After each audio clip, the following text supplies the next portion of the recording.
Hello there, and welcome to the Sleepless Scientist, a quiet place in the cosmos where your thoughts can unwind and knowledge becomes a soft lullaby for the night. Tonight's journey will take us into something subtle and strange, something that lives in the corners of ordinary days. We're going to talk about moments when time itself seems to hesitate, moments when the world feels familiar, yet not quite right. Moments people often describe as time slips. Before you settle in completely, I'd love to gently invite you, only if you wish, to like this video and subscribe if these slow explorations help you relax. And when you're ready, feel free to leave a comment sharing where you're listening from and what time it is for you right now. It's always comforting to see all the different places and moments we gather from, each of us drifting through our own quiet slice of time. Now, you might want to dim the lights, maybe let a fan hum softly in the background, or allow the room to grow still. And as we begin, if your mind wanders, that's perfectly fine. Let it drift. We'll stay here, gently unfolding the story. Tonight, we're not talking about dramatic time machines or flashing portals. Instead, we're exploring something much quieter. Experiences reported by ordinary people who insist they never meant to travel anywhere at all. They were simply walking down a street they knew well, running an errand, heading home. And then, for a brief moment, the world shifted. Many people who describe these experiences say the first sign isn't visual at all. It's a feeling, a subtle heaviness, as if the air itself has thickened. Sounds seem muted as though wrapped in cloth. Some describe a sudden dizziness or a pressure behind the eyes. Others say it feels like stepping into a room where a conversation has just stopped. Nothing has obviously changed yet, the street is still there, the buildings haven't moved. But something is off in a way that's hard to name. It's similar to the feeling you get when you walk into a place you know well, but the lights are wrong, or when you wake from a vivid dream and for a few seconds, you're not entirely sure which world you're in. The mind reaches for context, and for a moment comes up empty.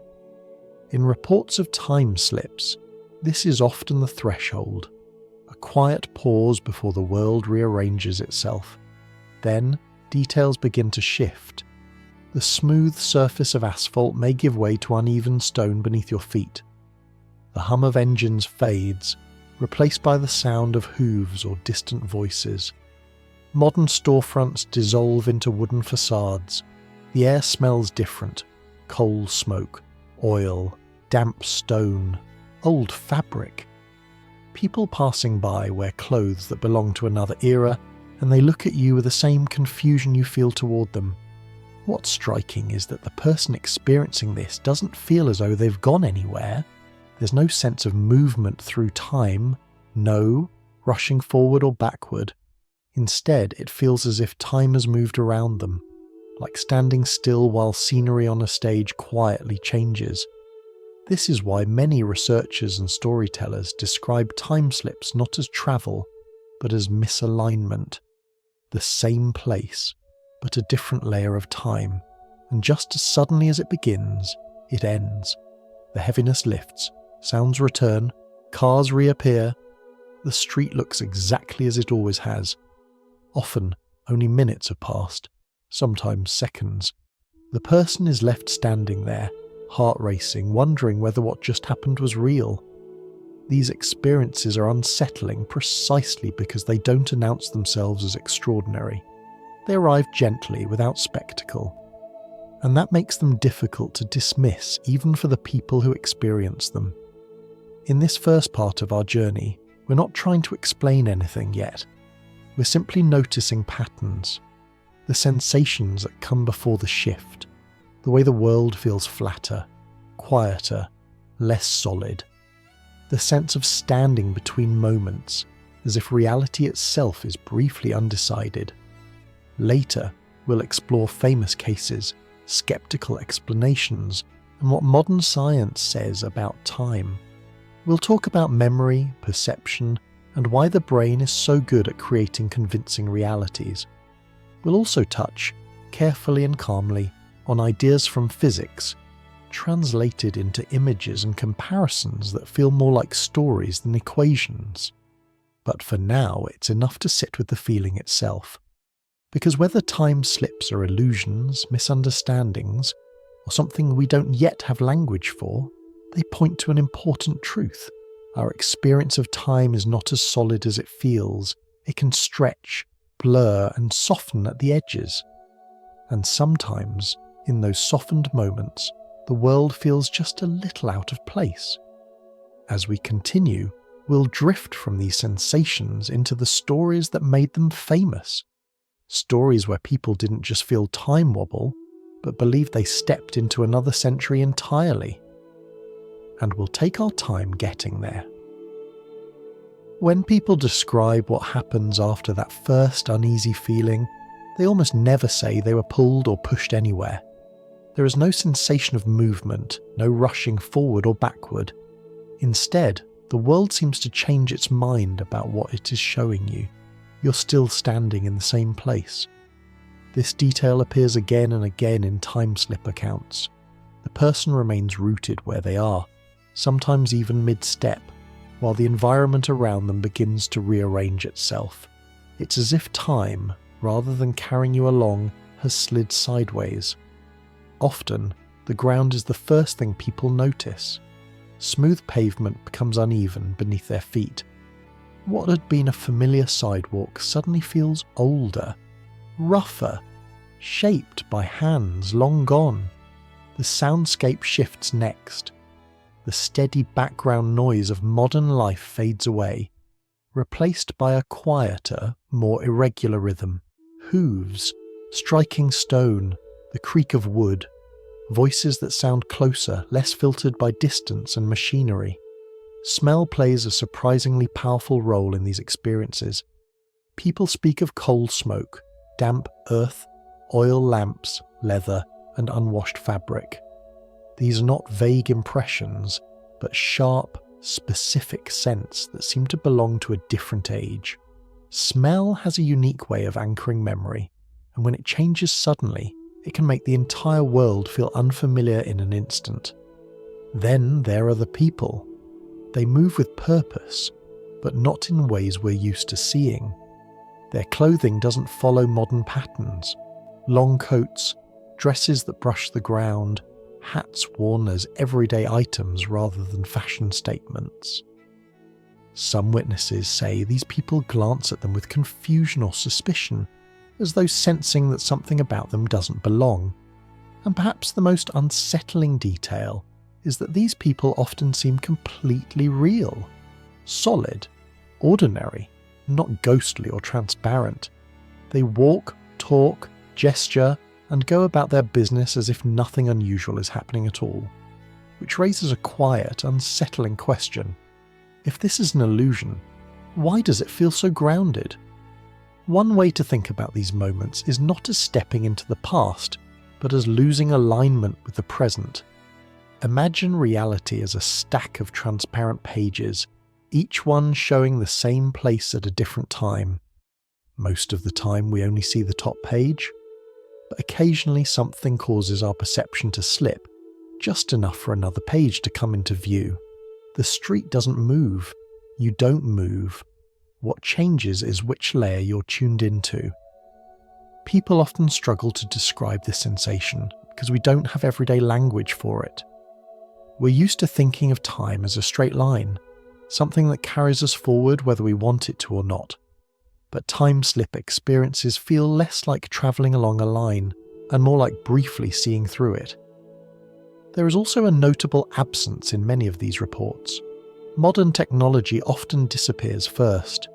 Cars vanish, streetlights dim or never turn on, phones lose signal or feel irrelevant in a place where they don't seem to belong. The world becomes quieter, simpler, and strangely intimate. This simplicity can be calming at first. A few people describe feeling peaceful, even curious during the initial moments. But that calm rarely lasts. As soon as the mind catches up to what the senses are reporting, panic tends to follow. The brain is very good at maintaining a stable picture of reality, and when that picture fractures, even gently, alarm bells begin to ring. Heartbeats quicken. Breathing becomes shallow. The body prepares for danger, even if none is visible. And then, just as abruptly as it began, the scene collapses. Modern sounds rush back in. Engines, voices, screens glowing in shop windows. The familiar weight of the present settles again. Often people look around expecting others to notice what just happened, only to find that no one else seems disturbed. To the rest of the world, nothing unusual occurred. This sudden return can be as disorienting as the shift itself. It leaves behind a lingering sense of doubt. Did this really happen? Was it imagination, memory, stress, or something else entirely? What makes these stories endure is not how dramatic they are, but how ordinary they begin. There's no ritual, no expectation, no desire to experience something strange. The person is simply living their life when the world briefly presents a different version of itself. In the quiet hours after such an experience, people often replay every detail in their minds. They look for explanations. They search for historical records, old maps, photographs. Sometimes they find that the place they saw did once exist long ago. Other times they find nothing at all. This uncertainty is where time slips settle in the imagination, not as proof of time travel, but as questions left unanswered. They invite us to consider that our experience of the present might not be as fixed as it feels. As we continue, we'll begin to explore some of the most famous stories built around these moments. Stories where the same street seemed to hold more than one century at once. Stories that captured public attention, not because they promised answers, but because they made time itself feel slightly less solid. For now, it's enough to remember this pattern. The stillness, the shift, the sense of standing in the right place, at the wrong time, or perhaps the right place, seeing the wrong layer, and how quietly it all happens. After listening to enough time-slip accounts, a curious pattern begins to emerge. The most memorable part is not always the strange scenery or the unfamiliar clothing. It is the moment just before those details appear, a narrow, almost invisible threshold where reality seems to pause, as if deciding which version of itself to present. People struggle to describe this phase, not because it is dramatic, but because it feels unfinished. The world hasn't changed yet, but it no longer feels stable. Colours appear slightly muted, as though someone has turned down the saturation. Depth feels uncertain, like looking at a photograph rather than standing inside a three-dimensional space. Sounds lose their direction, becoming harder to place. Some describe it as a stillness that does not belong to nature. Not the calm of a quiet morning, but a silence that feels artificial, as if the background noise of existence itself has been briefly switched off. This is why many researchers and storytellers have begun to think of time slips not as events, but as states, transitional states. Moments when perception loosens its grip on the present and drifts into something less defined. A useful comparison might be the instant just before sleep fully takes hold. You're still aware of your surroundings, but your thoughts begin to fragment. Time loses its rhythm. A few seconds can stretch, while minutes collapse into nothing. You haven't gone anywhere, yet your relationship with reality has shifted. Time-slip witnesses often report something similar, a sense of hovering, of being suspended between moments rather than anchored to one. This idea helps explain a detail that appears again and again in these stories. Many people say the world looks flat during a time slip. Buildings seem closer together, distances feel compressed. It's not that their eyesight has changed, but that depth itself feels unreliable. In everyday life, your brain works constantly to construct a three-dimensional world from light, sound, memory, and expectation. It fills in gaps automatically. But if that process falters, even briefly, the world can feel incomplete, less solid, less certain. In these transitional moments, the mind may be doing something unusual. Instead of confidently assembling a single version of reality, it hesitates. And in that hesitation, other possibilities slip through. This doesn't mean the mind is inventing things at random. The images people report are often coherent, historically consistent and rich in detail. That coherence is part of what makes these experiences so compelling. The world does not dissolve into chaos, it reorganizes. Imagine tuning an old radio. Most of the time you're locked onto one station, clear signal, familiar voices. But if the dial drifts just slightly, you begin to hear something else. Another broadcast, faint but recognizable. For a moment, both signals overlap. Then, with a small adjustment, one disappears and the other takes over. Time-slip experiences feel very much like that overlap. Another striking feature of this threshold is how brief it usually is. People don't remain in this in-between state for long. The brain seems eager to resolve uncertainty.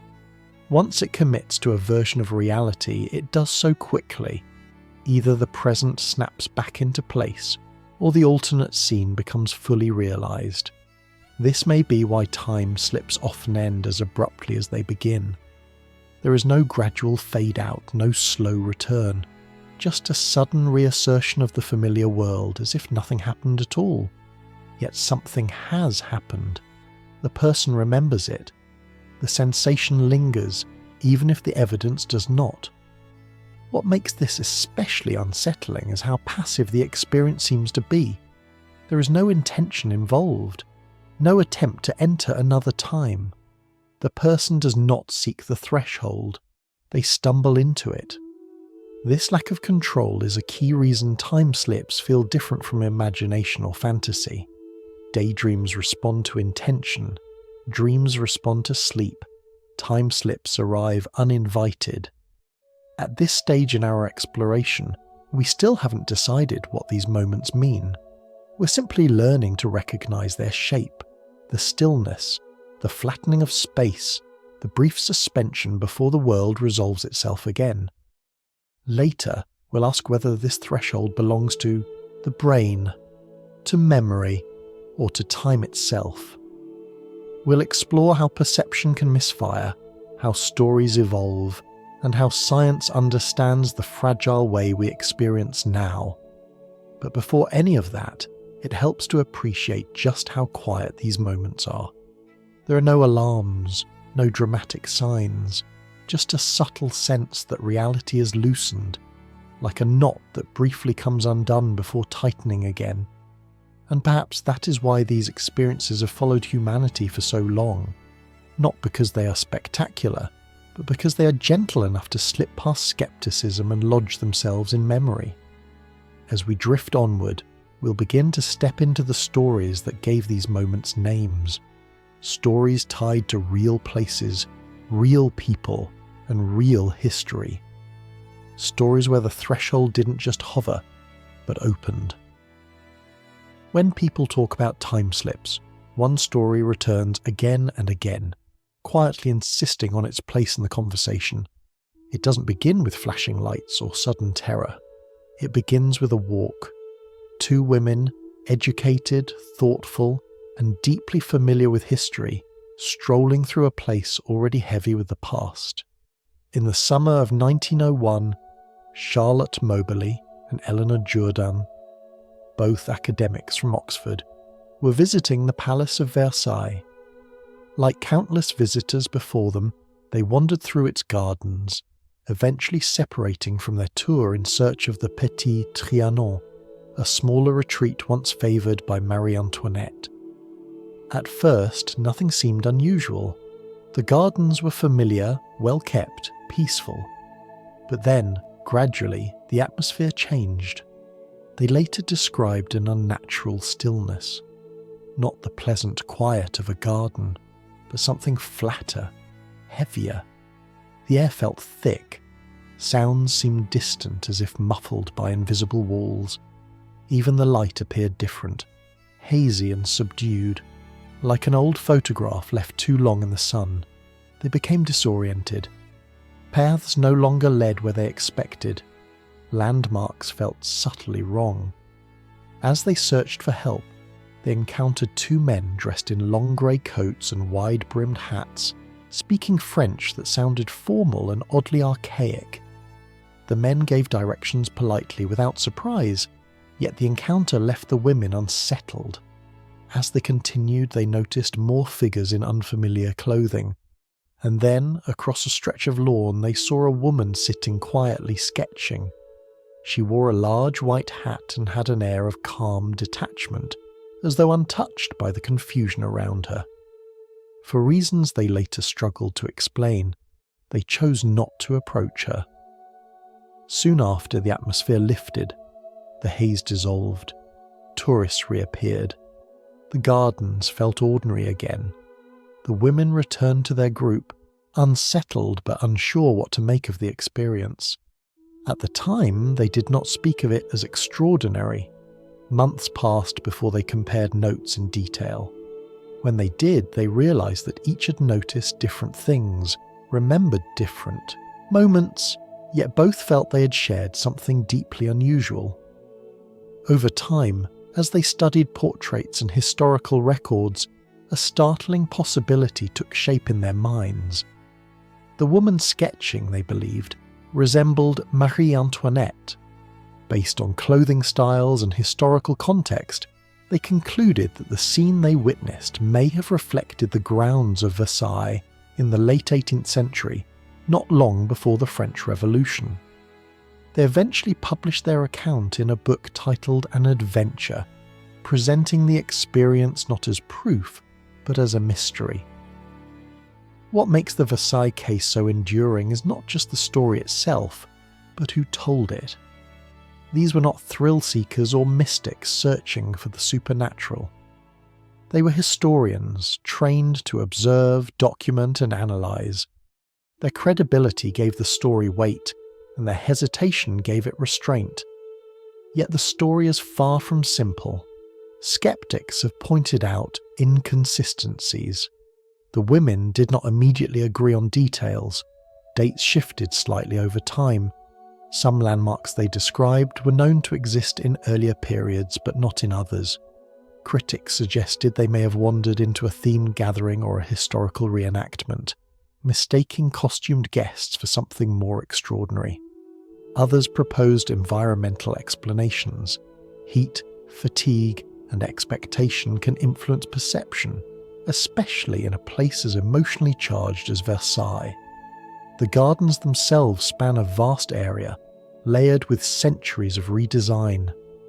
Old maps and paths overlap in confusing ways, even today. Still, there is something about the way the women describe the atmosphere that resists easy dismissal. The emphasis was not on shock or fear, but on subtle wrongness, a sense that the world had briefly slipped into a different mode, like a painting viewed from the wrong angle.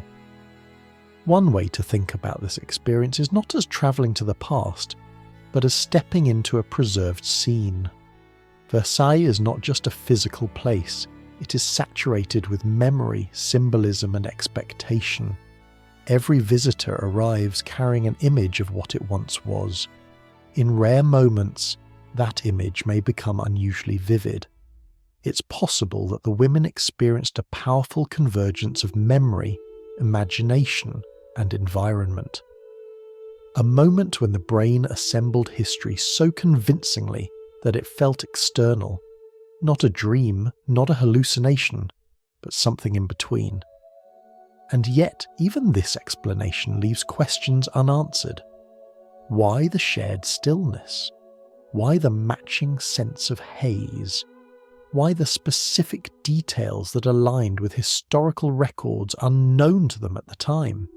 The Versailles case sits precisely where time-slip stories tend to linger, balanced between belief and doubt, too structured to dismiss outright, too fragile to accept without reservation.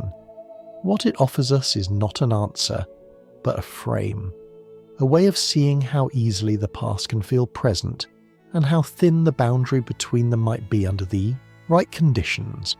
As we continue, we'll encounter stories that feel less refined, more abrupt, sometimes even unsettling. But Versailles remains a quiet cornerstone, a reminder that time slips, if they exist at all, do not announce themselves with drama. They arrive softly, like stepping into a painting and only realizing moments later that you were never meant to be inside the frame. After Versailles, the idea of a time slip becomes tempting to picture as something that happens out there, in gardens, streets, and buildings heavy with history. But there is another kind of story, quieter and more intimate, that suggests the threshold might open somewhere else entirely, inside the mind. In the early decades of the 20th century, Carl Jung, one of the most influential thinkers in psychology, described an experience that unsettled him deeply. Jung was not given to sensational claims. He spent his life studying symbols, memory, and the strange ways the mind organizes reality.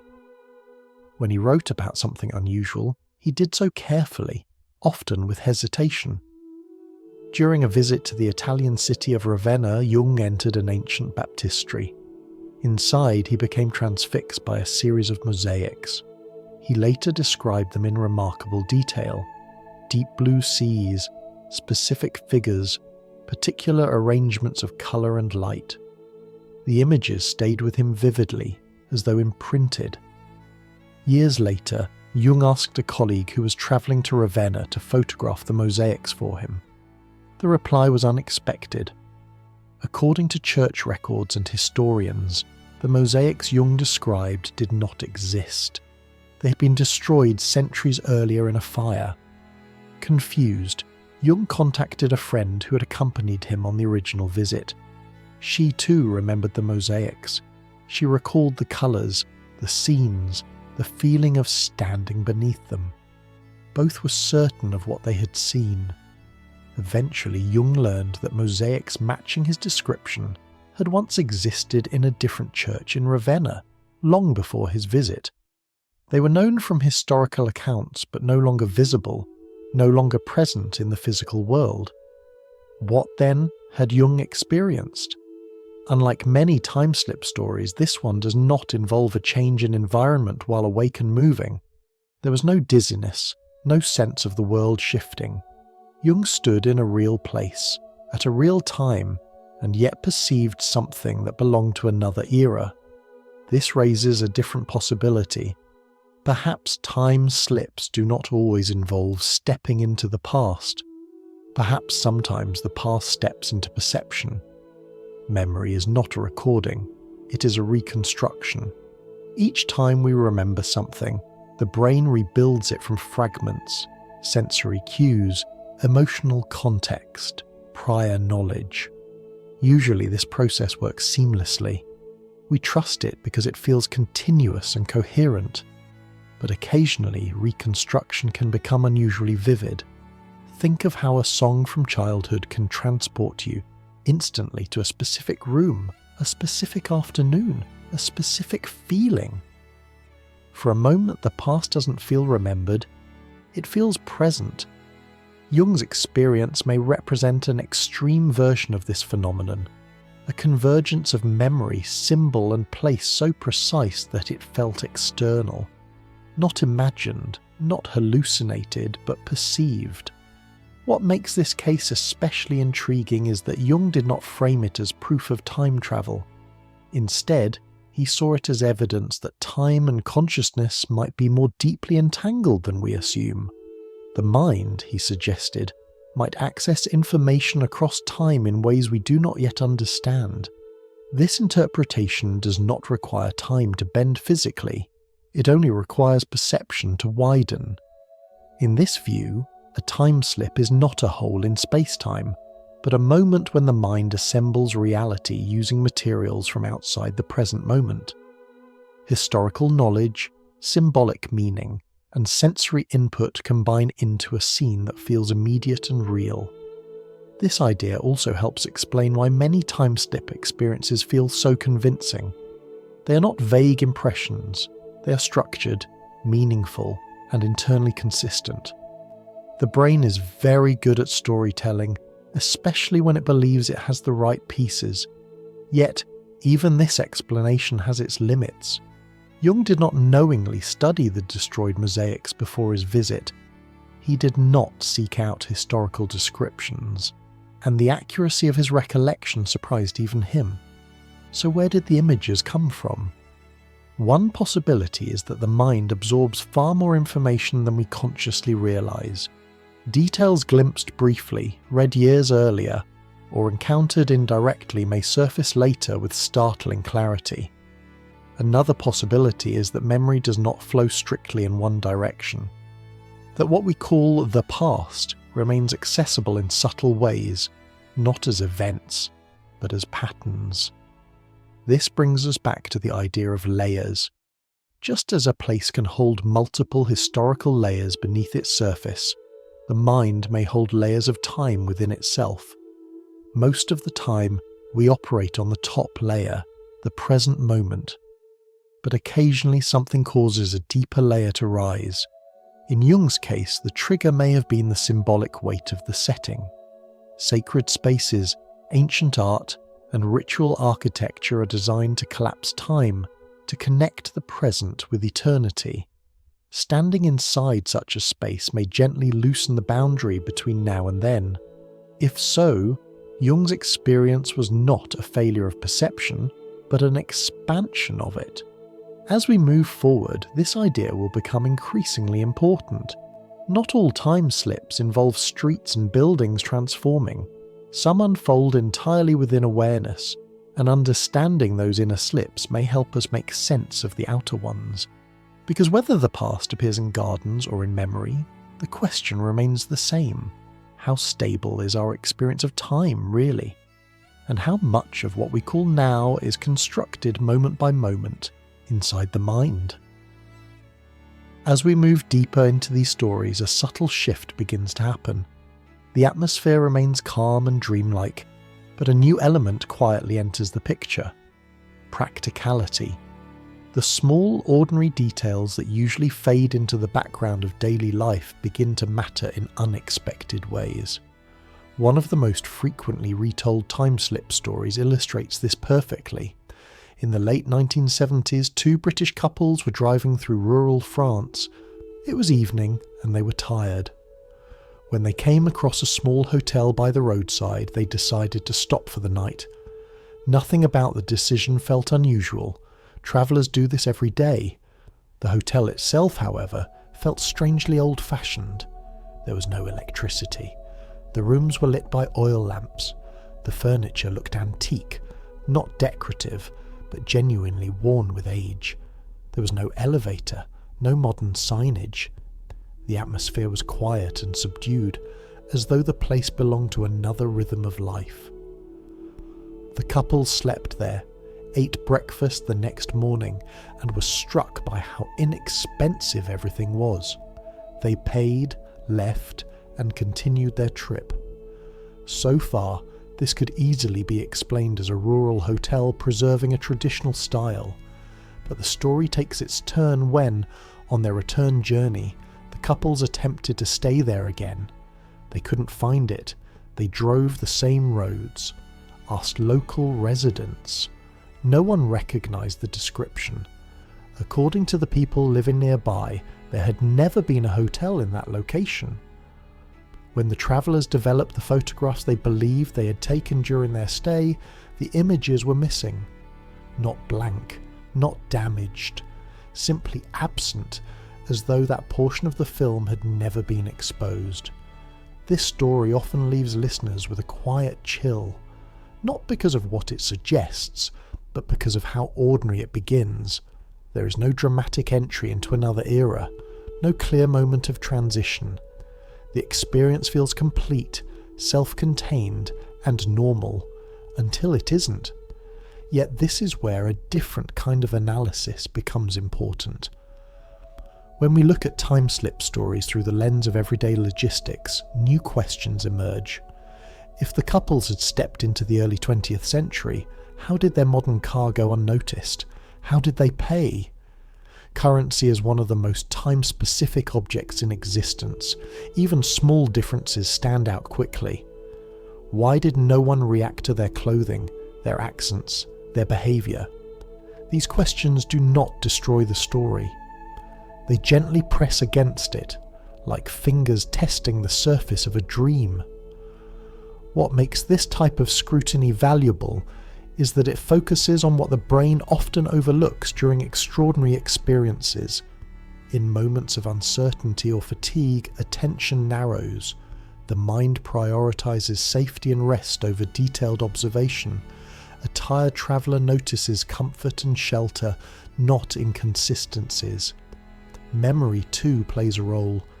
When we recall an experience, we tend to preserve its emotional core while smoothing over practical details. Over time, the story becomes cleaner, more coherent and more mysterious. This does not mean the couples invented their experience.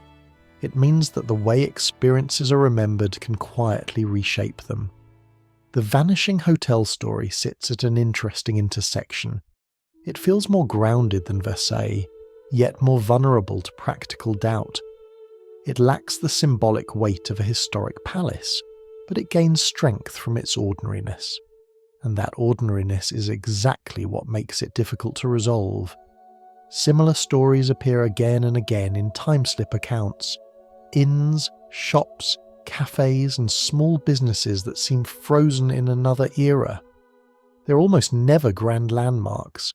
They are places designed for rest, routine, and human exchange. This may not be a coincidence.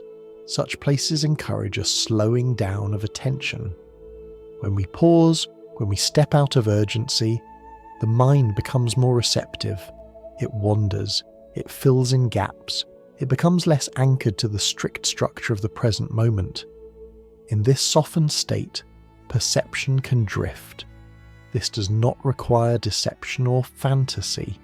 It only requires the brain to rely more heavily on expectation and memory than on immediate verification.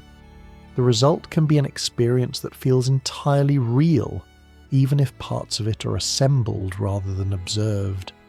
And yet there remains a lingering discomfort, the missing photographs, the shared memory between multiple people, the consistency of the setting. These details resist a simple explanation. So the story remains suspended, much like the hotel itself, not fully believable, not easily dismissed. As we continue, we'll encounter other stories that share this quality. Experiences where the past seems to appear in familiar forms, diners, shops, streets, places designed to be unnoticed. And each time, the same quiet tension will return. Between what feels real and what makes sense. Between memory and verification, between the world as we experience it and the world as it quietly insists on being checked. In the end, the Vanishing Hotel does not tell us whether time slips are real. It teaches us something subtler, that the boundary between the extraordinary and the ordinary is thinner than we expect, and that sometimes the smallest details carry the greatest weight. Some time slip stories announce themselves with atmosphere. Others arrive quietly, almost shyly, disguised as small pleasures. A warm meal, a familiar corner, a place that feels oddly welcoming, as if it has been waiting for you. This is why the diner story endures. In the late 1990s, a man visiting New York City described wandering through a neighborhood he did not know particularly well. He had spent the day walking, absorbing the city in the way visitors often do. Museums, streets, crowds, lights. By evening he was tired and hungry, ready for something simple and comforting. That is when he noticed the cafe. It looked like it had stepped out of another decade. Thick glass bottles, heavy menus, furniture worn smooth by decades of use, music playing softly from an era long past. Even the prices felt wrong, low in a way that didn't quite fit the city or the time. He went inside. The meal was ordinary and satisfying. Nothing dramatic happened. No strange conversations, no obvious warning signs. The waitress seemed normal. The other customers paid him no special attention. If anything, the place felt reassuringly real. This detail matters. Time-slip stories often fail when they lean too hard into the extraordinary. This one does not. It succeeds precisely because it feels grounded, because it asks so little of the listener's imagination. The man returned to his hotel that night with the pleasant memory of a good meal. But the next day he decided to go back. Some places linger in the mind not because they are remarkable, but because they offer a sense of ease. He wanted to feel that again. When he returned to the location, the diner was gone. In its place stood a boarded-up building, dark and empty, bearing signs of old fire damage.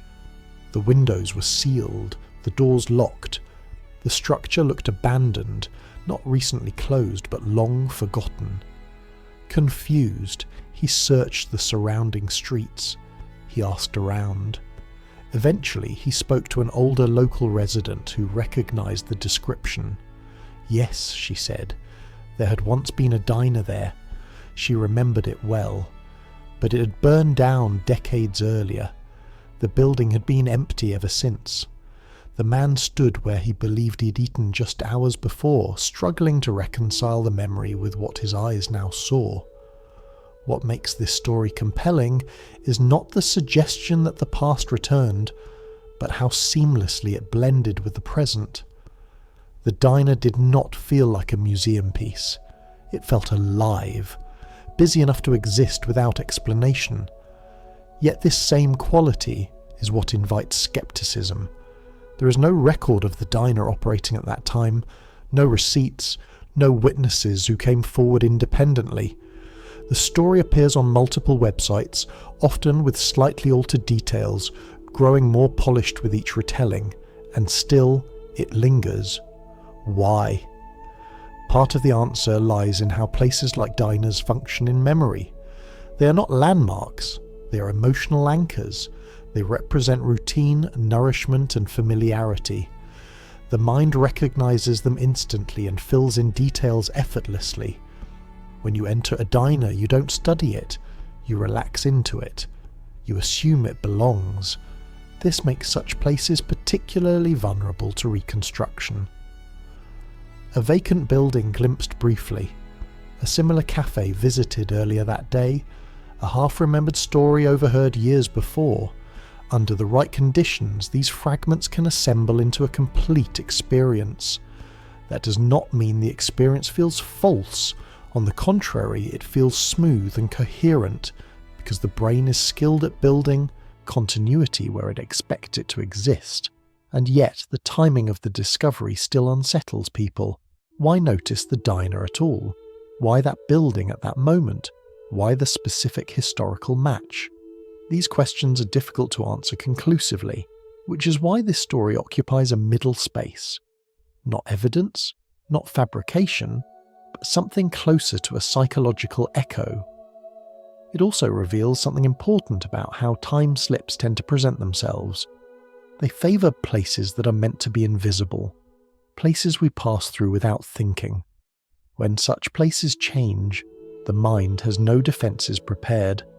There's another quiet detail worth noticing. In many diner and shop stories, the experience ends without resistance. No attempt is made to interact deeply with the environment. No challenge is raised.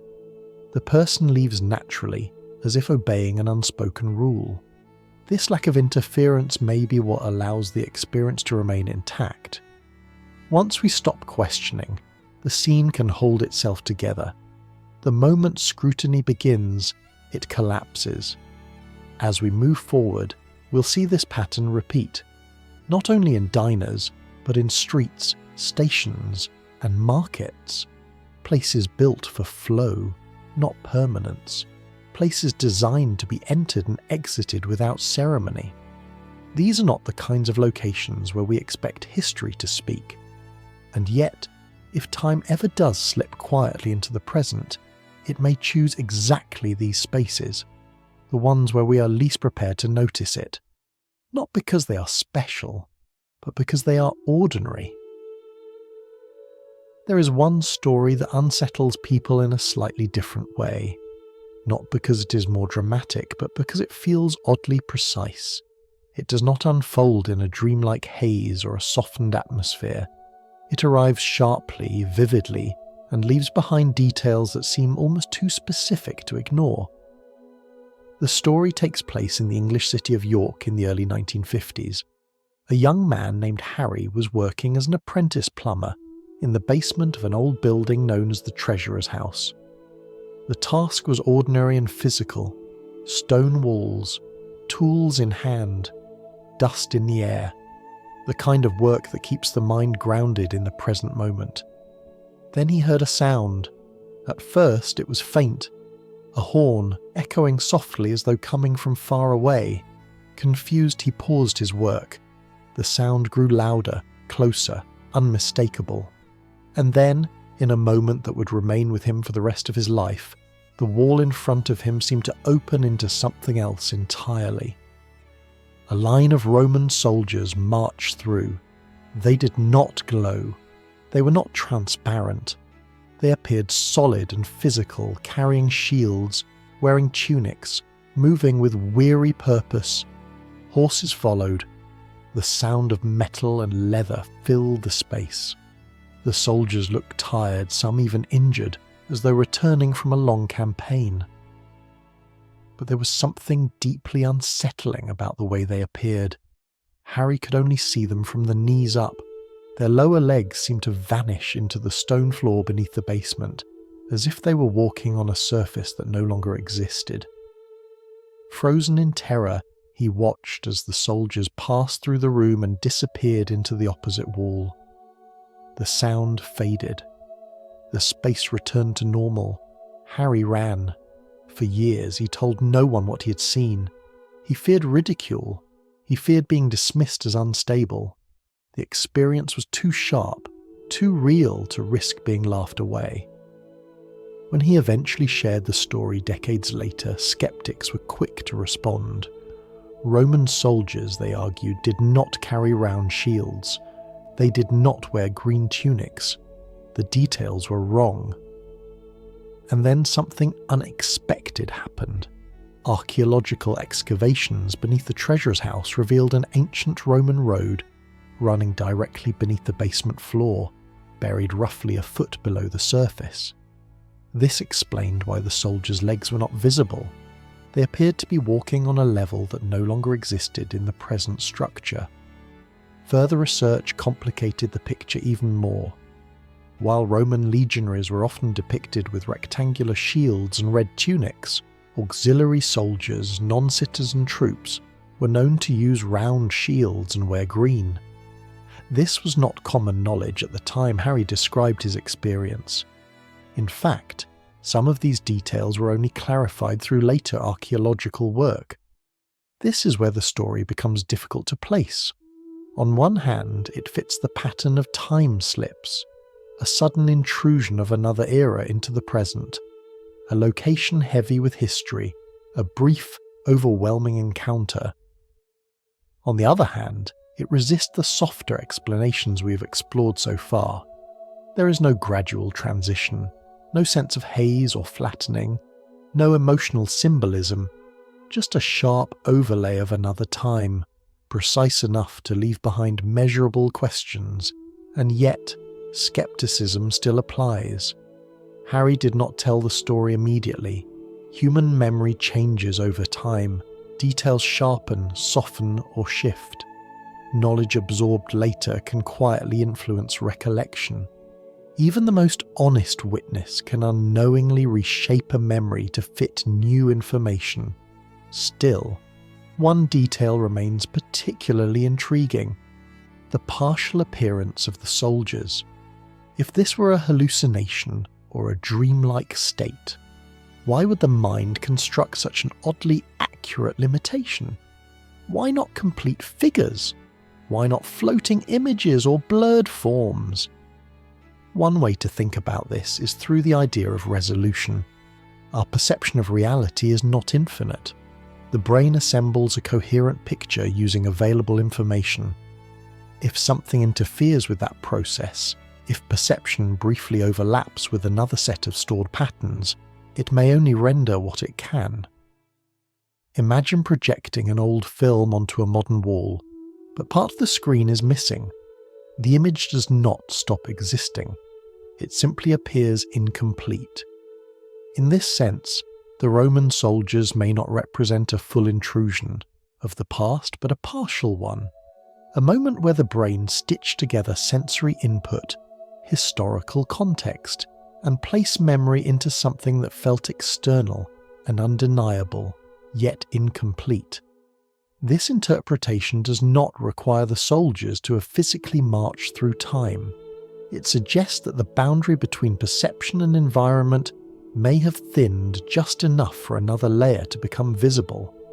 What makes the York case linger is that it sits uncomfortably between explanation and mystery. It offers just enough structure to resist dismissal, and just enough uncertainty to avoid acceptance. It also introduces an idea that will become important as we continue. Time slips may not always present themselves as complete scenes.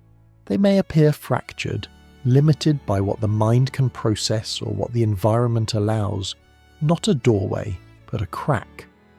As we move forward, we'll begin to explore how certain places seem more prone to these cracks than others. Cities layered with centuries of construction, streets built atop forgotten roads, spaces where history is not gone, but buried just beneath the surface. And we'll ask whether these places are truly special, or whether they simply give the mind more material to work with when reality begins to loosen its grip. After stories like York, it becomes tempting to focus on the people involved, what they saw, what they felt, whether they were mistaken or truthful. But there is another way to look at these experiences, one that shifts attention away from the witness and toward the place itself. Because when time-slip stories are mapped out, a curious pattern appears. They do not happen everywhere. They gather, they cluster. Certain streets, buildings, and neighbourhoods seem to attract these moments again and again, as if the ground itself is participating. This has led many researchers and storytellers to ask a quieter question. What if some places are not just locations in space, but archives of time? Every city is built in layers. Roads are paved over older roads. Houses sit atop foundations laid centuries earlier. Beneath modern floors lie forgotten rooms, sealed staircases and buried paths. Archaeologists know this well. To dig into a city is to travel downward through time. But for most of us, these layers remain invisible. We walk on the surface and trust that what we see is all there is. Time-slip stories suggest that very occasionally, that surface thins. In York, the Roman road was not gone, it was simply buried. In Liverpool, entire streets have been rebuilt, renamed, and repurposed multiple times within a single century. In Paris, gardens like Versailles are redesigned again and again, each version leaving traces behind. These places are not empty of their past, they are saturated with it. One way to imagine this is to think of a place as a book that has been written over many times. Each new chapter is added on top of the previous ones, but the older text is never fully erased. Most of the time we read only the top page, but under the right conditions the earlier writing may show through faintly. This does not require the past to return physically. It only requires perception to momentarily shift. Our brains rely heavily on context to interpret what we see. Architecture, layout and atmosphere all act as cues. When those cues become ambiguous, when a street retains its old shape, but not its old purpose, The mind may fill in gaps using historical patterns it has learned. This may help explain why time slips are often reported in places that have changed function many times without changing structure. Streets that remain narrow across centuries. Buildings that retain their original outlines even as interiors are replaced. Underground spaces that remain untouched for generations. In such locations, the present and the past share the same geometry, and geometry matters. When the shape of a place matches multiple periods of history, the brain has fewer anchors to fix it to a single moment in time. It must rely on interpretation rather than certainty. And interpretation is flexible. This does not mean the mind invents freely. It draws from memory, knowledge, and expectation. It assembles a scene that fits the shape it is given. Think of walking into a room with very dim light. At first, objects appear ambiguous. A coat on a chair becomes a person. A shadow looks like a doorway. As your eyes adjust, the scene resolves. But for a moment, multiple interpretations coexist.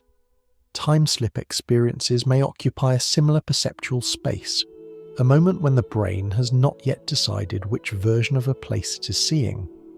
This idea also helps explain why people often describe time slips as brief and fragile. Once the mind commits to an interpretation, the ambiguity disappears. The present reasserts itself. Some researchers describe this as a form of contextual misalignment. The environment provides cues that belong to more than one time period, and the mind briefly selects the wrong set. Not randomly, but guided by familiarity, emotion, and expectation. In cities rich with history, these cues are everywhere. Old street layouts beneath modern signage, foundations reused again and again. Even the names of places can act as triggers, carrying echoes of what once stood there. This perspective shifts the mystery slightly. Instead of asking how people travel through time, we ask how time remains embedded in place. And once we do that, time slips feel less like intrusions and more like leaks. Not leaks of energy or physics, but of meaning. Places accumulate stories. They absorb human activity, repetition, and memory. Over time, these layers form patterns. Most of the time, we move across them without noticing. But occasionally, the pattern becomes visible. This does not make time slips less fascinating. In some ways, it makes them more so. They become moments when history briefly stops being abstract and becomes experiential. A street is no longer just a street. It becomes a stack of moments compressed into a single location. And perhaps that is why these experiences feel so deeply unsettling. They challenge one of our most basic assumptions, that the present is cleanly separated from the past. That now is a stable platform. If places can carry multiple times at once, even quietly, then the present is not a clean break. It is a thin surface stretched over everything that came before. As we move on, this idea will help us understand why certain cities become magnets for time-slip stories, why some streets gather legends while others remain silent, and why, when people describe these moments, they often say the same thing. I was in the right place. It was the time that felt wrong. Among all the places associated with time-slip stories, one city appears again and again, almost insistently. Not a quiet village or an isolated ruin, but a living, breathing modern city, Liverpool. At first glance, there is nothing about Liverpool that seems especially mystical. It is a port city, shaped by trade, migration, industry and music. Busy streets, brick buildings, trains, shops, cafes. And yet, over the decades, an unusual number of people have described brief moments where parts of the city seem to step backward in time. Most of these stories centre on a single area, Bold Street. People describe walking along this familiar road when they suddenly feel dizzy or short of breath. The sensation is brief, often just a few seconds, but when they look up, the street has changed. Cars are gone. Shop signs look older. People wear clothing from the middle of the 20th century. The colours feel different. The air smells different. And then, just as suddenly, everything snaps back. What makes the Liverpool stories different from earlier cases is not their content, but their repetition. These experiences are not isolated. They are shared, compared, discussed, and retold. Over time, they begin to form a pattern. This raises an important question. When many people report similar experiences in the same place, what exactly is being shared? One possibility is environmental. Liverpool, like many old cities, is built atop itself. Tunnels, rail lines, basements, and forgotten structures crisscross beneath the streets. Some have suggested that the city's underground infrastructure, combined with its coastal location, creates unusual conditions that affect perception. But when these claims are examined closely, they begin to soften. Maps don't quite line up the way stories suggest. The proposed mechanisms grow vague, and no clear physical process has been shown to alter time itself in these locations. Another possibility is cultural. Liverpool is a city deeply aware of its own history. Its past is not distant or abstract. It is visible in architecture, street layouts, and even shop names.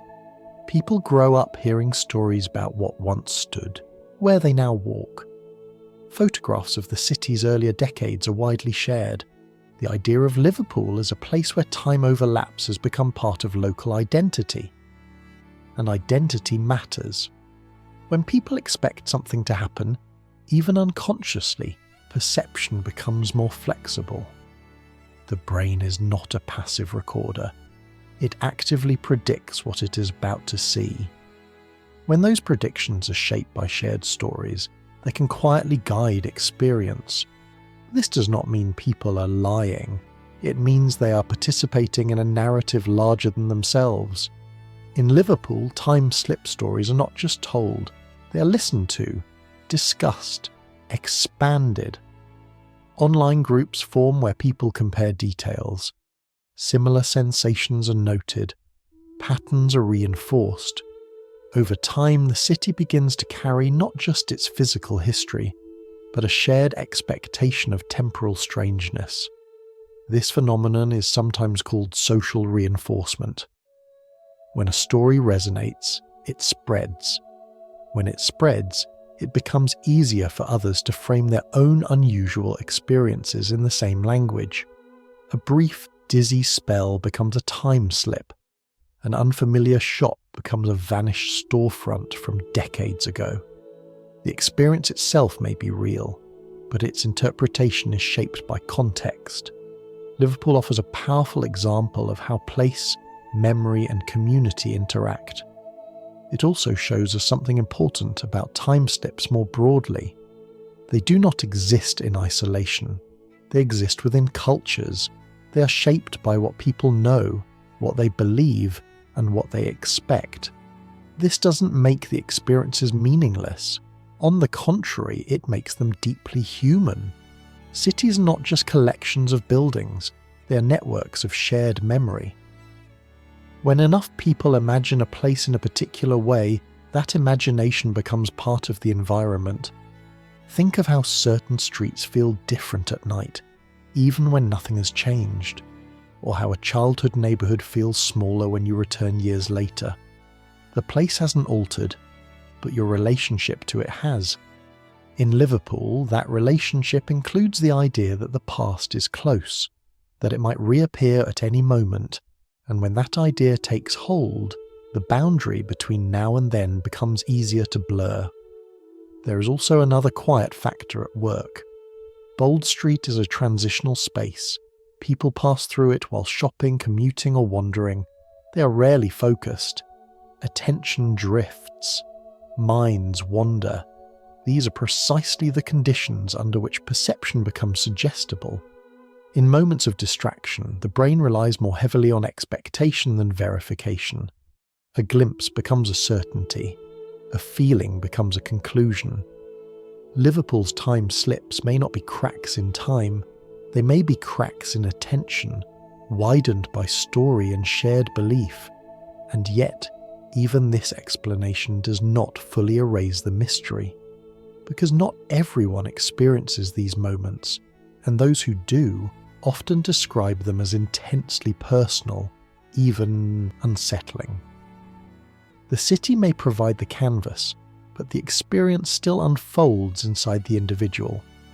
Liverpool reminds us that time slips are not just about physics or psychology. They're about meaning, about how we locate ourselves within the flow of history, about how certain places invite us to feel closer to what came before. As we continue, we'll begin to move away from stories and towards science. We'll ask what modern physics really says about time, not as a story, but as a dimension we live inside every day, and we'll see that, even there, certainty is harder to find than we might expect. As we drift away from stories and places, it becomes natural to ask a quieter, steadier question. If time sometimes feels unstable, what does science actually say about it? Not the dramatic version from movies, but the gentle, tested understanding that comes from careful observation. For most of human history, time was treated as a simple backdrop. It flowed forward at the same pace for everyone, everywhere, like a river that never changed its speed. Days passed, seasons turned, clocks ticked in unison. It felt reasonable to assume that time itself was constant. Then, in the early 20th century, that assumption softened. Physicists discovered that time does not behave like a rigid ruler. Instead, it behaves more like a flexible fabric. Under certain conditions, it can stretch. Under others, it can compress. Not dramatically, not in ways you would notice during a walk down the street, but enough to be measured with extraordinary precision. One of the gentlest ways to picture this is to imagine a set of watches. If you place several watches on a table, you expect them to tick at the same rhythm. But now imagine one watch being carried on a fast-moving train, while another stays behind. When they're compared later, they no longer agree perfectly. One has ticked ever so slightly slower. This is not a thought experiment. It is something we observe. Satellites orbiting Earth carry clocks that tick at a different pace than clocks on the ground. The difference is tiny but real. Engineers must account for it constantly. If they didn't, navigation systems would slowly drift, and locations on maps would slide out of place. A familiar example of this is the system your phone uses to tell you where you are. It relies on signals from satellites high above the planet. Those satellites experience time a little differently than we do. Their clocks drift like unsynchronized watches, and that drift must be corrected so directions remain accurate. This tells us something important. Time is not universal in the way we once imagined. It is personal to motion and position. How fast you move and how strongly gravity holds you both influence how time flows for you. Yet it's equally important to notice what this does not imply. These differences in time are subtle. They do not produce sudden jumps into other centuries. They do not cause streets to transform or diners to reappear. They are measured in fractions of a second, accumulated slowly over long durations. So while science confirms that time can behave in surprising ways, it also sets clear boundaries. The distortions we observe are gentle, predictable, and consistent. They do not resemble the sudden, immersive experiences described in time-slip stories. Still, this discovery matters deeply, because once we accept that time can stretch and compress, even slightly, we're forced to let go of the idea that it is a fixed background. Time becomes something we live inside, not something that simply passes by. This shift in perspective changes how we think about the present moment. The now you experience is not a universal slice shared perfectly with everyone else. It is a local experience, shaped by where you are and how you move. Most of the time, these differences are so small that they fade into the background. We live our lives assuming a shared present, and for practical purposes, that assumption works beautifully. But on a deeper level, the present is not a single, rigid plane. It is more like a gently rippling surface. This idea alone does not explain time slips. It does not suggest that people can accidentally step into the past. But it does something subtler. It loosens the rigid picture of time that many of us carry without realizing it. Once time is understood as flexible, the mind becomes more open to the idea that our experience of it might also be flexible. That perception, memory, and expectation could shape how time feels, even if they do not alter time itself. Another important point often missed is that scientific discoveries about time did not come from strange experiences or altered states. They came from careful measurement, repeated experiments, and quiet consistency. There is nothing mystical about them, and that grounding is essential. It allows us to hold two ideas at once without confusion. Time can be strange, and time slips can still be misinterpretations. The universe can be subtle, and human perception can still be fallible. Science does not dismiss wonder. It gives it boundaries. As we move forward, this distinction will matter more and more. We will explore ideas that are more speculative, less settled, and far more uncertain, but they all rest on this foundation. Time is not the simple, straight line it once appeared to be. It bends gently, it stretches quietly, it behaves differently depending on context, and yet it does so in ways that are orderly, not chaotic. So when people describe moments where time feels wrong, science does not immediately laugh them away. It listens carefully, then asks a different kind of question. Not, did time break? But how did time feel and why? Because even if time slips are not literal journeys, they may still reveal something important. Not about the universe leaping backward, but about how fragile our experience of the present truly is. As we continue, we'll step beyond established science and into ideas that are still forming. Possibilities that exist more on paper and in imagination than in laboratories. We'll move carefully, calmly, and without rushing to conclusions. For now, it's enough to remember this. Time is real. Its flexibility is real. And our relationship with it is more intimate than we often realize. Once we accept that time is not perfectly rigid, it becomes tempting to imagine more dramatic possibilities. If time can stretch, could it also fold? Could distant moments touch? The way two faraway places can meet when a map is bent in just the right way. This is where the idea of wormholes quietly enters the conversation.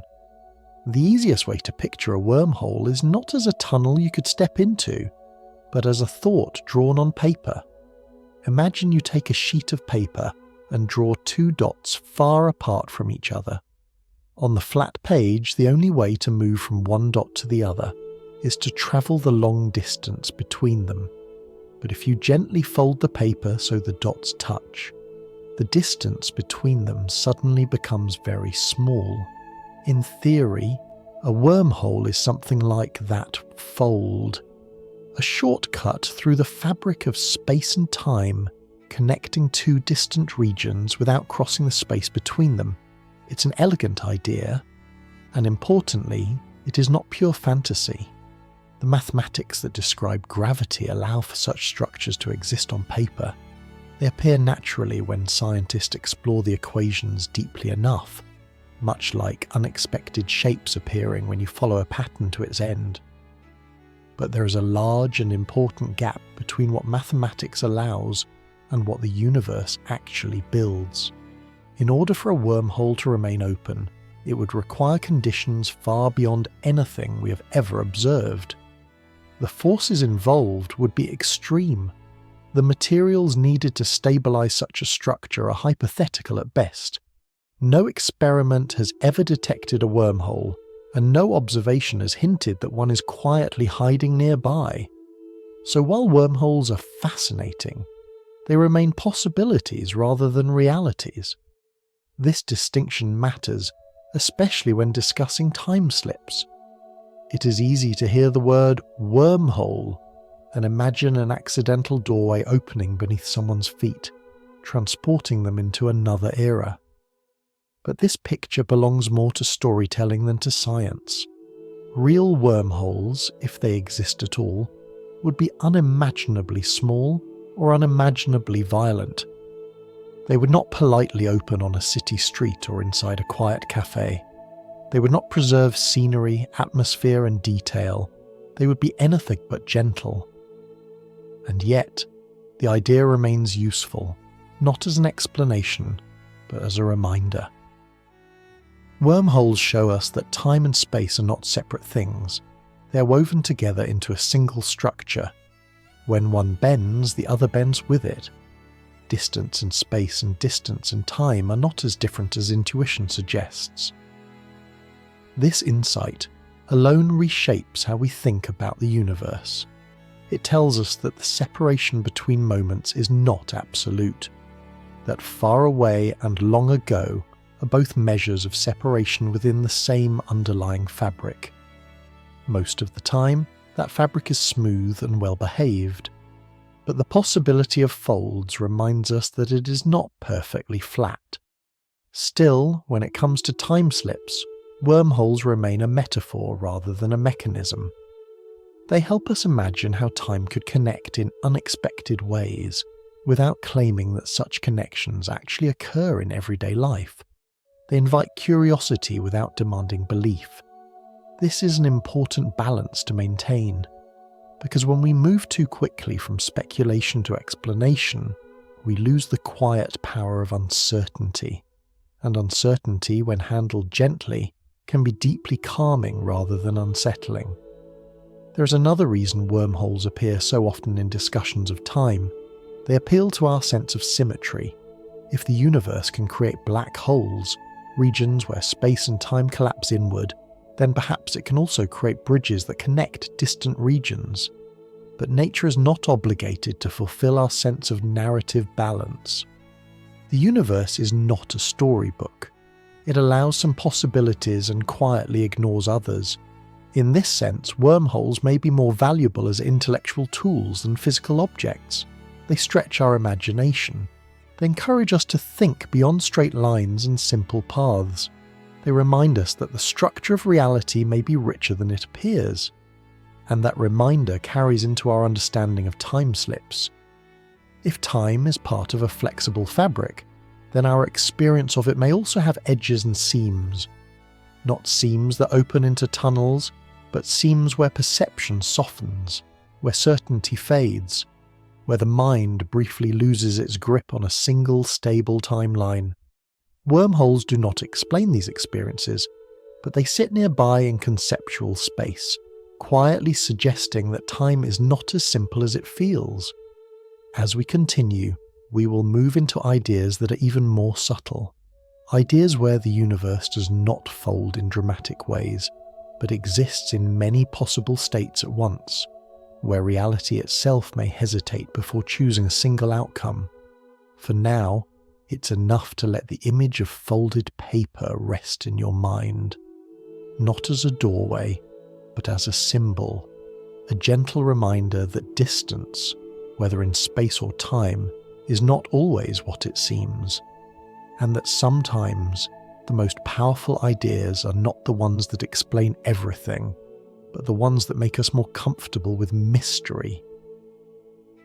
As we move further into the quieter corners of modern science, the language begins to change, not because the ideas become louder or more dramatic, but because they become harder to picture. This is where physics stops describing solid objects moving through space and starts describing possibilities drifting through uncertainty. This is the realm often called quantum reality. At very small scales, The universe behaves less like a collection of things and more like a collection of tendencies. Instead of asking where something is, scientists ask where it is likely to be. Instead of clear paths, there are clouds of possibility. Instead of firm choices, there is hesitation. A gentle way to imagine this is to picture a foggy morning. You know there are shapes out there, trees, buildings, roads, but their outlines are blurred. As you walk forward, the fog thins, and one shape becomes clear while the others fade away. Before that moment, several possibilities coexist. After it, only one remains. Quantum behaviour works in a similar way. At its most basic level, reality does not always settle immediately. It lingers in a state of maybe, where multiple outcomes exist at once. Only when conditions force a decision does one outcome emerge clearly, while the others quietly disappear. This process of settling is often compared to choosing a path in a forest. At a fork in the trail, both paths are available. But once you step onto one, the other is no longer part of your journey.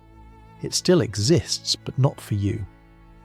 This idea has fascinated scientists and philosophers alike, because it suggests that certainty is not built into the universe from the start. It emerges gradually, shaped by interaction and context. However, there is an important boundary to understand. These overlapping possibilities are not something we experience in everyday life. They belong to the smallest scales of existence, particles, atoms, and subtle interactions far removed from human perception. As systems grow larger and more complex, this uncertainty collapses quickly and decisively. A helpful metaphor here is freezing water. At high temperatures, water molecules move freely, sliding past one another. As the temperature drops, movement slows. Eventually, the water settles into ice, locking into a single, stable structure. The same material exists throughout, but its behaviour changes dramatically with conditions. Reality behaves in a similar way. At small scales, it flows and hesitates. At large scales, it settles. The world you see around you, the solidity of streets, buildings, and bodies, is the result of countless tiny uncertainties resolving themselves almost instantly. This is why most scientists are cautious when quantum ideas are used to explain experiences like time slips. The conditions that allow overlapping possibilities do not survive at the scale of human life. They collapse too quickly. They do not linger long enough to create alternate streets or misplaced centuries. And yet, the metaphor remains useful. Because while quantum uncertainty may not directly cause time slips, it challenges a deeper assumption. The idea that reality is always fully decided, everywhere, at every moment. Instead, science suggests something softer. That certainty emerges rather than existing from the start. That the world becomes definite through interaction, not declaration. This perspective resonates quietly with time-slip experiences. People who report these moments often describe a sense of hesitation, of reality pausing, as if unsure which version of itself to present. The world feels unfinished, slightly blurred, before resolving back into the present. This does not mean quantum physics is responsible. It means that both point toward a similar insight. The present moment is not a simple static thing. It is an outcome, a resolution. Another idea sometimes mentioned in this context is the notion of many possible outcomes branching away from each moment, not as separate worlds you could visit, but as unrealized possibilities that quietly fall away as life unfolds. Imagine standing at a crossroads at night. Many roads stretch outward, each leading somewhere different. You choose one. The others remain dark, untravelled, and irrelevant to your journey. They still exist as roads, but not as experiences. Quantum theories sometimes use similar imagery to describe how reality evolves. Not as a single, predetermined script, but as a field of potential stories narrowing over time. This imagery can be comforting when approached gently. It suggests that the universe is not rigidly locked from moment to moment, that it explores options then settles. But it also reinforces an important limitation. These possibilities do not remain accessible. They do not overlap at human scales. Once reality settles, it does so completely. Streets do not flicker between eras. Diners do not exist and not exist at the same time. So where does this leave time slips? Not as quantum events, but as experiences that feel quantum-like. Moments of hesitation, moments where certainty briefly weakens, moments where perception struggles to assemble a single, confident picture of the world. In this sense, quantum language becomes a poetic bridge rather than a literal explanation. It gives us a way to talk about uncertainty without pretending it has physical consequences at every scale. As we move on, we will step even further into speculative territory, ideas where reality itself might be structured differently than we assume. Ideas that treat time not as a single path, but as a branching set of stories, or even as something simulated. For now, it's enough to let the fog metaphor linger, to imagine a universe that does not rush to decide, but takes its time settling into clarity, and to recognize that sometimes, when the fog lifts unexpectedly, the world can feel briefly unfamiliar, even if nothing about it has truly changed. By this point in our journey, we've learned to move carefully. We've seen how time can stretch gently, how space and time belong to the same fabric, and how reality itself may hesitate before settling into a single outcome. None of these ideas explain time slips directly, but they soften the ground beneath our assumptions. Now we arrive at a set of ideas that live closer to philosophy than to experiment. Ideas that ask not how time works, but what kind of reality we might be living inside. One of these ideas imagines reality not as a single unfolding story, but as many possible stories branching away from each moment. In this picture, every choice, every interaction, creates a new path. Not paths you can walk between, but paths that quietly diverge. A helpful way to imagine this is not as separate universes floating in space, but as a tree growing in slow motion. At each fork, the trunk splits. Each branch grows independently, unaware of the others. From within one branch, the rest are invisible. In such a picture, the present moment feels unique and complete, even though many other outcomes were once possible. The paths you didn't take are not destinations you can visit. They are simply roads that closed when you chose another. This idea is often misunderstood as suggesting that there are countless versions of you living out different lives side by side. While it can be described that way, the more important point is subtler. It suggests that reality may not be singular in its possibilities, even if it feels singular in experience. When people bring this idea into conversations about time slips, it is usually in a poetic sense. Perhaps they suggest a person briefly glimpsed a neighbouring branch, a version of the same place that unfolded differently. Science, however, remains cautious here. There is no evidence that such branches can interact, no sign that information can leak from one to another. The branches may exist in theory, but they do not overlap in practice. Still, the metaphor remains powerful. Because time slip experiences often feel like peeking sideways rather than travelling forward or backward. The person does not feel displaced, they feel misaligned. This brings us to another idea, one that has become increasingly popular in recent years. The notion that reality itself might be more like a constructed environment than a fundamental one. In this view, the universe behaves less like a raw wilderness and more like a carefully rendered landscape. Not necessarily designed with intention, but assembled according to underlying rules. What we experience is the surface, what is calculated, displayed and maintained. This does not mean life is artificial or meaningless. It simply reframes the question. If reality is rendered moment by moment, then perception becomes part of the process. What you see is not everything that exists, but everything that is needed for experience to remain coherent. In such a framework, time slips are sometimes imagined as rendering errors, moments when the system briefly displays an outdated frame, a mismatch between expectation and presentation. Think of watching a streaming video when the connection falters. The image freezes, jumps backward a few seconds, or momentarily shows a previous scene. The story continues uninterrupted, but for a brief instant the order feels wrong. This comparison is not meant as an explanation.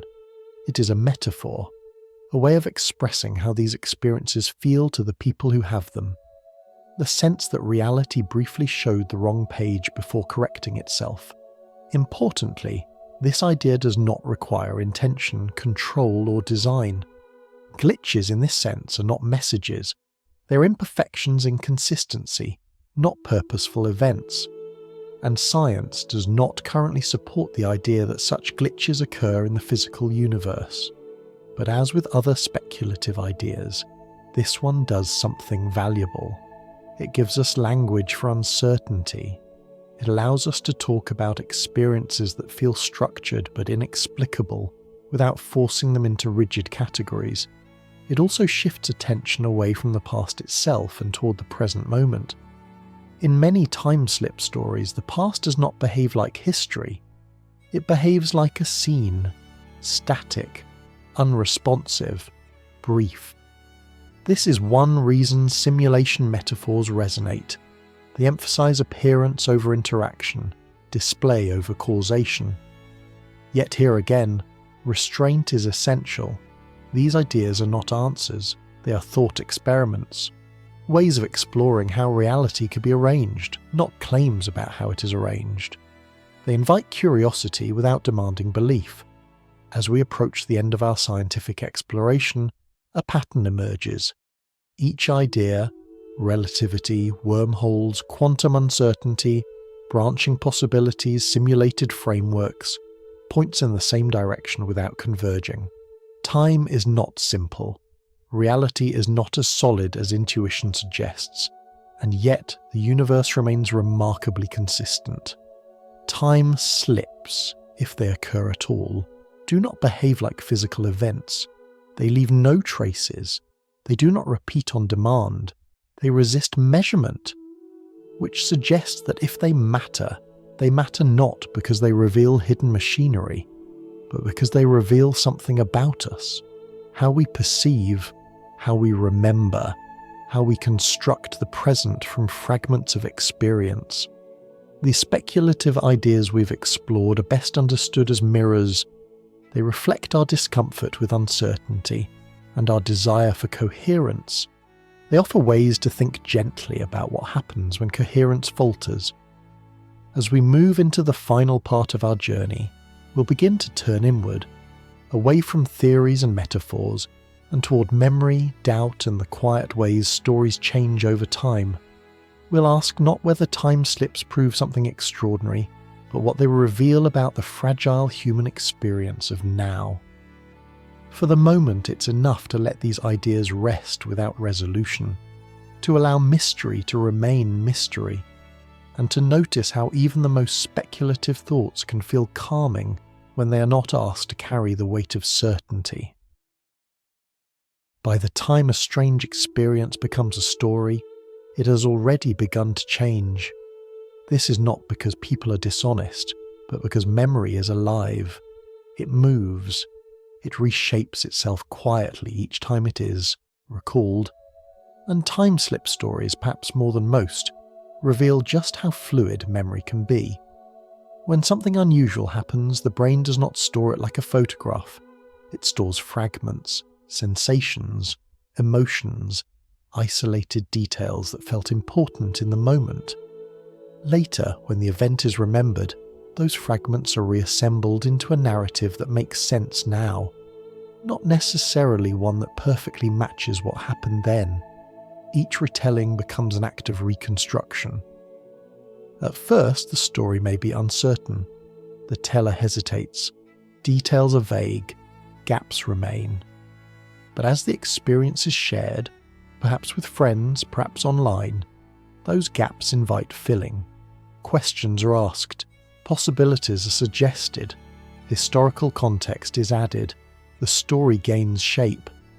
Over time, what began as a raw experience becomes something smoother, more coherent, easier to tell. This process is not deliberate.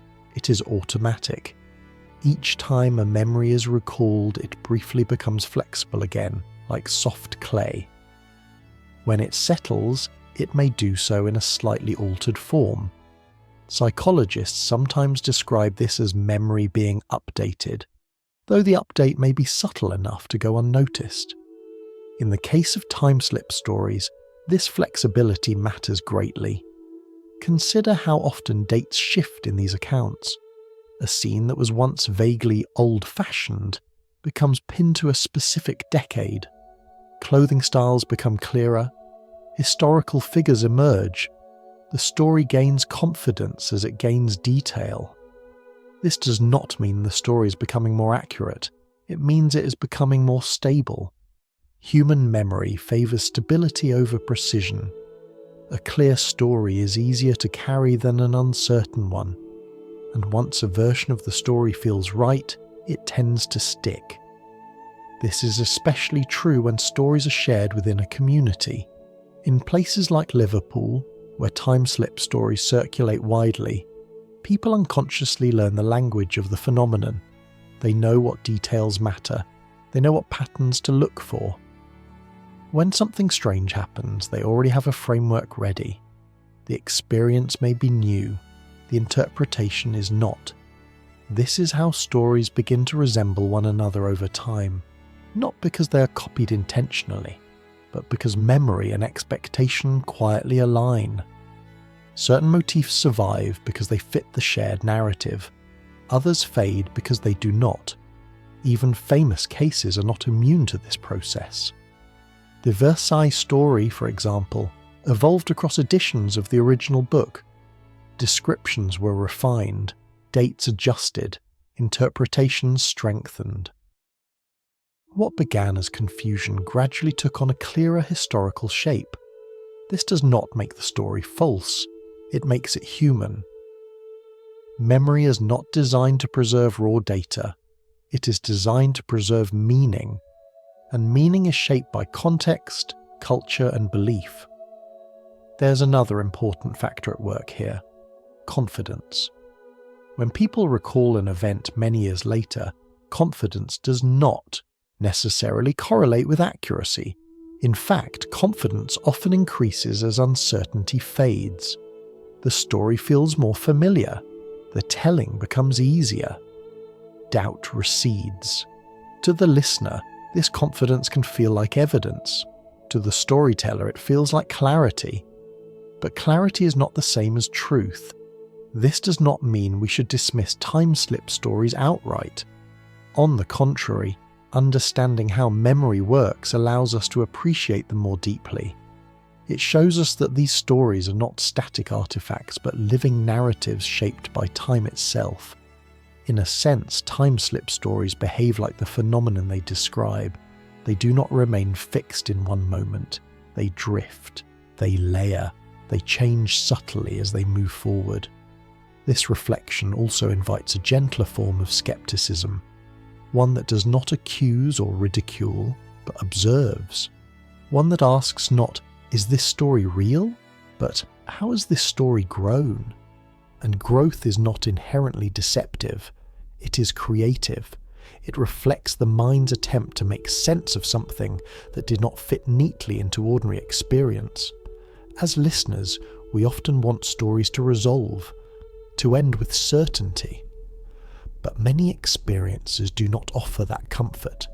They remain open-ended, ambiguous, and incomplete. Time-slip stories occupy this space naturally. They resist final explanation because they live at the intersection of perception, memory, and expectation. By recognizing how stories change, we become better listeners. We learn to hold curiosity and doubt at the same time. We can appreciate the emotional truth of an experience without demanding physical proof. And perhaps that is the most valuable insight of all. Not that time slips prove something extraordinary about the universe, but that they reveal something ordinary and profound about us. About how we remember, how we narrate, how we shape the past to live with it. As we move closer to the end of our journey, this understanding will help us examine time slip stories more carefully, with kindness, with patience, and with an awareness that every story, no matter how strange, is carried forward by a very human mind. After stories have been told, refined, and carried forward by memory, there comes a quieter moment of reflection. Not confrontation, not a debunking, but a gentle pause to ask a different kind of question. When something feels extraordinary, how does it hold up against the ordinary details of everyday life? This is what we might call the practical test of reality. It does not look for grand theories or hidden dimensions. It looks instead at the small things we usually ignore. Money changing hands, social habits, the unnoticed background rules that keep daily life functioning without our attention. Time slip stories often feel convincing because they focus on atmosphere, the look of a street, the style of clothing, the mood of a place. These are powerful cues and the mind responds to them quickly, but the practical test asks us to shift attention away from mood and toward mechanics. How did people pay for things? Currency changes more often than architecture. Even a small difference in coins or paper would stand out immediately in a real interaction. Prices, too, are anchored to time. A meal that feels cheap by modern standards may still not align with historical reality. These details are rarely examined closely in time slip stories, not because they are irrelevant, but because they are easy to overlook in the moment. Then there is behaviour. Social customs change subtly but consistently over time. The way people greet strangers, the distance they keep from one another, the assumptions they make about clothing, speech and manners. A person out of place is usually noticed, even if only unconsciously. In many time slip accounts, this notice never comes. The visitor blends in effortlessly. No one stares, no one questions, no one reacts. This absence is telling. It suggests that the scene may not have been interactive in the way we assume.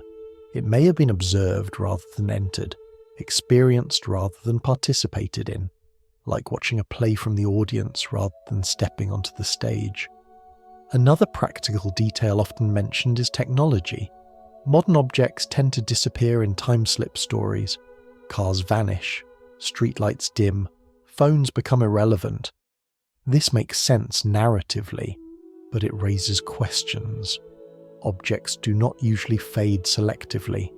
If time truly shifted, the contrast would be stark, not subtle. In everyday life, inconsistency demands attention. When something does not belong, we notice. When many inconsistencies go unnoticed, it suggests that attention itself may have narrowed. This narrowing is common during moments of fatigue, stress, or distraction. The brain prioritizes safety and coherence over analysis. It fills in gaps using expectation rather than verification. In this state, the mind does not test reality. It accepts it. This does not make the experience false, it makes it unexamined. The practical test also considers repetition. Real physical phenomena repeat. They leave traces. They can be measured again and again. Time slips do not behave this way. They do not recur on demand. They do not leave behind physical evidence. They do not cluster predictably under controlled conditions. They appear spontaneously and vanish just as quickly. This lack of repeatability does not mean the experiences are meaningless. It means they belong to a different category. Not physical events, but perceptual ones. perceptual events can feel every bit as real as physical ones. The fear you feel in a nightmare is real, even though the danger is not. The warmth you feel in a memory can affect your body, even though the moment has passed. The practical test helps us separate the impact of an experience from its cause. Time-slip stories often have a lasting emotional effect. People remember them vividly. They question their understanding of reality. They feel unsettled or curious for years afterward. This impact is real, regardless of explanation. But when we look for physical mechanisms, the stories soften. This is not a failure. It is an invitation to reinterpret what these experiences represent. Perhaps time slips are not windows into another era, but moments when the mind's model of the present briefly loses precision, when certainty gives way to suggestion, when perception leans more heavily on memory and expectation than on immediate feedback. The practical test does not strip these experiences of meaning, it reframes them. It allows us to say something unusual happened without insisting that the universe itself malfunctioned, and that distinction matters. Because once we accept that the mind plays a central role, we can explore these stories with curiosity rather than fear. We can listen without needing to prove or disprove. We can appreciate the human experience without turning it into a cosmic event. As we approach our final reflection, this perspective becomes especially important. It prepares us to hold uncertainty gently, to accept that not all mysteries demand extraordinary explanations. Sometimes the most honest answer is a quiet one. Something felt real. Something felt wrong. And the mind did its best to make sense of it. In our final session, we'll step back even further. Away from stories, science, and skepticism, we'll consider time itself, not as an object to be studied, but as something we live inside, moment by moment. And we'll ask what these stories reveal, not about hidden eras, but about the fragile, fleeting nature of now. As we arrive at the quiet end of our journey, it helps to let go of the need for resolution. Not every story is meant to close neatly. Some are meant to slow us down, to soften the edges of certainty, and to remind us how much we move through each day without truly noticing. Time-slip stories do exactly that. By now, we've seen that most of these experiences can be understood without invoking broken timelines or hidden doorways. Memory reshapes itself. Perception narrows and widens. Places carry history in ways that influence how we see them. Science tells us that time can stretch, that reality can hesitate, and that certainty often emerges rather than existing fully formed. And yet something remains. Not a mechanism, not proof, but a feeling. A quiet discomfort with the idea that time is as simple as it appears on a clock face. Time is the dimension we use the most and understand the least. We measure it constantly. We schedule our lives around it. We divide it into seconds and hours and years, as though carving it into smaller pieces will make it easier to grasp. But unlike space, time cannot be stepped away from. We cannot look at it from the outside. We live inside it, moment by moment. This makes time uniquely intimate. When people experience something like a time slip, what is shaken is not the structure of the universe, but their relationship with now. The present moment, which usually feels solid and dependable, suddenly feels thin, permeable, less anchored than expected. This can be unsettling, but it can also be revealing. It reminds us that the present is not a fixed platform, it is a construction. A balance between memory, perception, expectation, and attention. Most of the time, that balance holds effortlessly, but occasionally it wobbles. In those moments, the mind may reach for older patterns, familiar shapes, stories already stored beneath the surface. The past does not return, but it feels closer. This interpretation does not diminish the experience, it reframes it. Time slips, whether interpreted as misperceptions or meaningful moments, reveal how carefully the brain maintains continuity, how much work goes into making each moment feel seamless, and how easily that seam can soften under the right conditions. Science, for all its precision, still stands at the edge of time. We can describe how clocks behave under motion and gravity. We can model how systems evolve. But we cannot explain why time moves forward, or why it feels the way it does from the inside. Why does the past feel fixed and the future open? Why do memories carry emotion while predictions do not? Why does waiting feel long while joy feels brief? These questions sit outside equations. They belong to experience, and perhaps that is where time slip stories belong as well. Not as anomalies demanding correction, but as reminders that time is not just something that happens to us. It is something we participate in. Every moment you experience is a collaboration between the world and the mind observing it. The world provides structure. The mind provides meaning. Time emerges in the space between. Seen this way, a time slip is not a failure of reality. It is a moment when that collaboration falters slightly, when meaning outruns structure, when memory and expectation briefly step ahead of sensation. The experience feels profound because it touches something fundamental, our trust in continuity, our assumption that now is always stable. But perhaps stability is not the natural state. Perhaps it is an achievement. The brain works constantly to smooth time into a single flowing story. It edits, predicts, fills in gaps, and keeps the present feeling whole. When that process stumbles, even gently, we notice, and we remember. This does not mean that time slips are messages from another era or hints of hidden physics. It means they are moments when we catch a glimpse of the machinery that usually runs silently in the background. And that glimpse can be unsettling, but it can also be comforting.